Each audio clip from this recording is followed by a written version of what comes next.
이렇게 가지고 완성이 됐는데요.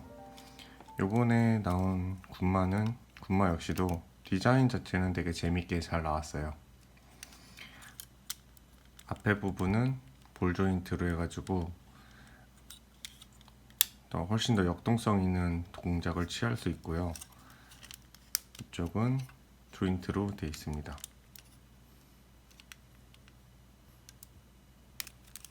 이쪽을 열어주시면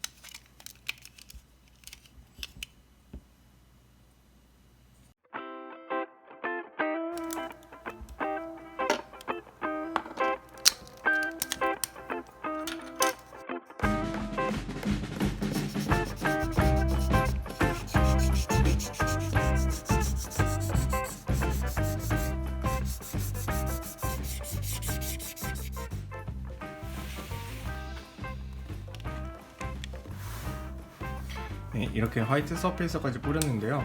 화이트 서페이서를 1차 도포한 상태고요. 이게 2차를 도포한 상태입니다. 확실히 흰색의 발색이 더 올라왔죠. 그리고선 요번에 붉은색에서 화이트 서페이서를 뿌렸거든요. 근데 붉은색에다 이렇게 뿌리면요, 지금 화이트 서페이서 자체가 차폐력이 굉장히 좋은데도 불구하고서는 이렇게 살짝 핑크빛이 나는 상태가 되거든요. 이거를 완전하게 하얗게 만들려고 그러면은요, 굉장히 도막이 두꺼워질 수밖에 없는 것 같아요. 그래서 저 같은 경우는 파란색이나 붉은색을 흰색으로 만들 때는 검은색 서페이서를 밑에 뿌려주거든요.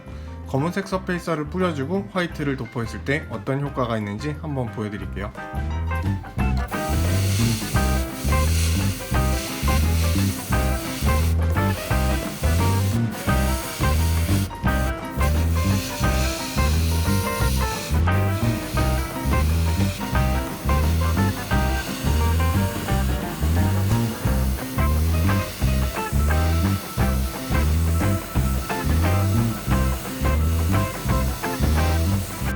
블랙 서페이서까지 뿌리고서는 그 위에 화이트 서페이서를 뿌려줬는데요. 두 개 색깔 구분이 되시나요? 거의 색깔 구분이 안 되거든요. 이렇게 밑색에다가 흰색이 제대로 안 나오는 색깔, 특히 빨간색, 파란색 이런 색깔들은 블랙 서페이서를 한번 깔아주시고 그 위에 흰색을 도포하면은 훨씬 더 흰색의 발색을 말끔하게 얻을 수 있습니다.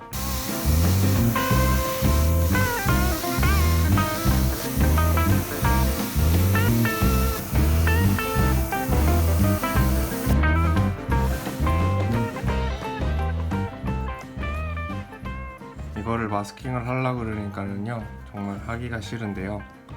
그래서 이번에는 새로운 방법으로 워싱을 하겠습니다. 이번에 금색으로 사용할 거는 아크릴 도료를 사용할 거예요. 아크릴 도료 전용 신나가 있습니다. 이걸로 에어브러쉬에 뿌려줘서 마스킹 없이 워싱으로 작업을 해보겠습니다.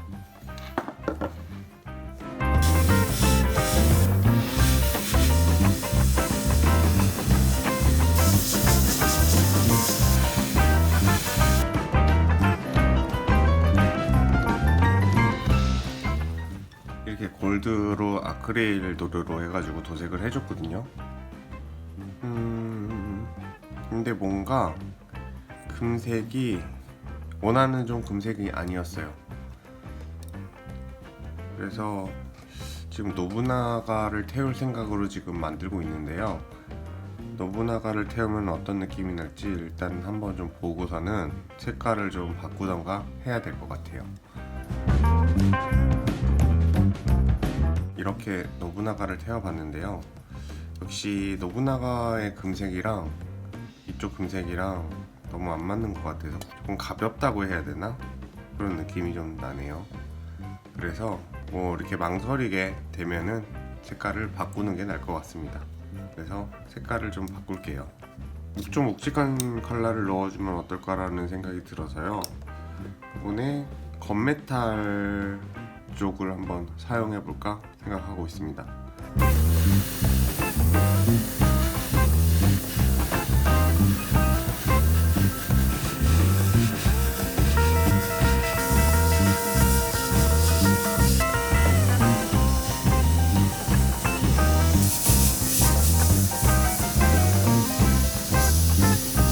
이렇게 아크릴 도료까지 도색을 했는데요. 지금 보면은 뭐 마스킹도 안 하고서는 바로 도색을 해가지고요. 지금 다 이렇게 엉망진창이어서 워싱을 할 건데요. 워싱을 할 때, 아크릴 워싱을 할 때는요, 아크릴 신나를 이용해가지고 워싱을 하면은 아크릴 신나가 밑에 있는 라카까지 녹여내거든요. 라카 신나만큼 많이 녹이진 않는데요, 살짝 녹여냅니다.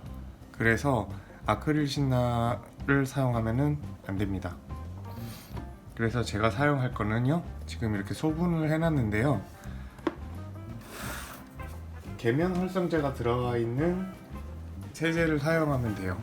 제가 사용하는 거는 매직클린이라는 세제고요. 계면 활성제가 1% 들어가 있는 아이를 사용합니다.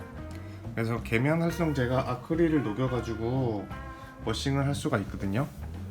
근데 이렇게 얘기만 들으면은 얼마나 잘 녹여내는지 잘 모르시잖아요.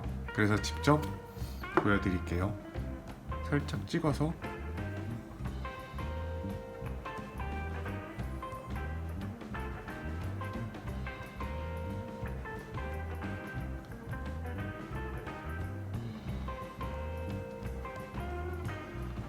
살짝 묻으면요, 그대로 다 지워지거든요.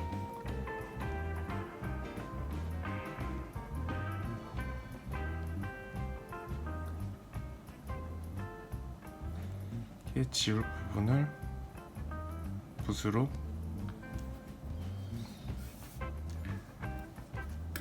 살짝 발라줍니다. 그 뒤에요, 그냥 녹아내린 거를 이렇게 닦아주면 끝이거든요. 이게 에나멜 신나보다 훨씬 더 좋은 점이요, 냄새가 안 나요. 일단은 아무런 냄새가 안 나고요. 에나멜 워싱 하신 분들은 느끼셨을 텐데, 그 에나멜 워싱 신나로, 에나멜 신나로 해가지고 지워내면은 살짝 플라스틱이 끈적끈적하거든요. 완벽하게 다 에나멜을 다 걷어내지 않아가지고 끈적끈적해서 여러 번 신나로 닦아내줘야 되는 경우가 있거든요. 근데 이 아이는 한 번 이렇게 해서 그냥 닦아내면은 그 상태로 그냥 깔끔하게 그 끈적임 없이 그냥 바로 닦아내집니다. 그리고 붓으로뿐만 아니라요, 그냥 이렇게 면봉을 이용해 가지고요, 계면 활성제를 묻혀주고요, 그리고 넓은 부분들은 그냥 이렇게 닦아주면은 끝입니다.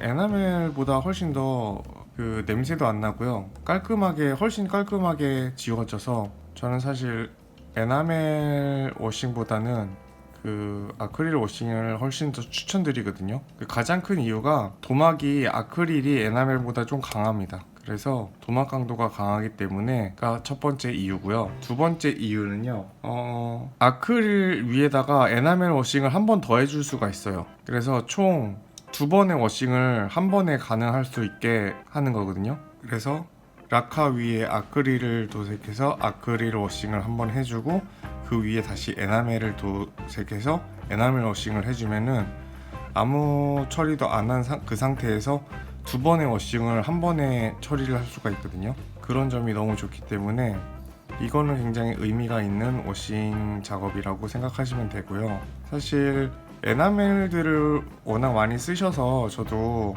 SDW 같은 경우는 계속 에나멜 워싱을 계속 해줬었거든요. 에나멜 워싱을 해주고 했는데, 에나멜 도료들을 계속 사용했었거든요. 그랬는데 에나멜 도료를 사용하면 스트레스를 좀 많이 받게 되더라고요. 제가요, 도막 강도가 확실히 약하다 보니까 에나멜 워싱을 하면은, 에나멜 도료를 사용하면은 깨지는 경우가 되게 많아요. 깨져 나가는 경우가. 그래서 제가 지금 만들어 놓은 아이들도 보면은 지금 많이 에나멜 부분들이 많이 깨져 나가 있는 부분들이 좀 있거든요. 그래서 스트레스를 받더라고요. 아크릴은 완벽하게 깨져나가는 부분이 없다고 얘기할 수는 없지만은 에나멜 도료보다는 훨씬 더 적습니다. 그래서 조금 스트레스가 없이 편하게 작업할 수 있는 것 같아요. 그래서 많이들 에나멜을 사용하시니까 그동안은 계속 에나멜 도료로 작업을 했었는데요, 스트레스를 받아서 못하겠더라고요. 여러 가지 이유로 에나멜들 많이 사용하시는 분들 많은데요, 에나멜 도료보다는 저는 아크릴 도료를 추천드리고 싶네요. 워낙 요즘에 아크릴 도료들도 많이 나와 있고요. 그럼 아크릴 도료가 일단은 냄새가 없이 작업을 할 수 있어서 그런 점이 제일 큰 메리트인 것 같습니다. 계면 활성제 같은 경우는요, 이 도료를 녹이는 게 아니고요, 도료에 접합되어 있는 면을 분리를 시켜주면서 도료를 걷어내는 방식이거든요. 계면 활성제라는 게 그런 역할을 하는 겁니다. 계면 활성제가 에나멜을 녹이는 게 아니어가지고 잘 안 닦일 거라고 생각하시는 분도 있는데, 정말 발라주면은 거짓말처럼 싹 벗겨집니다. 에나멜 워싱보다 아크릴 워싱이 훨씬 더 깔끔하게 지워지는 것 같아요. 저 같은 경우는 지금 넓은 부분 워싱을 하기 때문에 액을 그대로 발라가지고 워싱을 하는데요, 에나멜 워싱이랑 똑같이 면봉에 묻혀서 면봉에 너무 많이 묻어있는 계면 활성제를 휴지에 짜서 조금 표면에 남아져 있는 것만 가지고서는 워싱을 할 수 있거든요. 그래서 아크릴이나 에나멜이나 워싱 방법 자체는 같아요.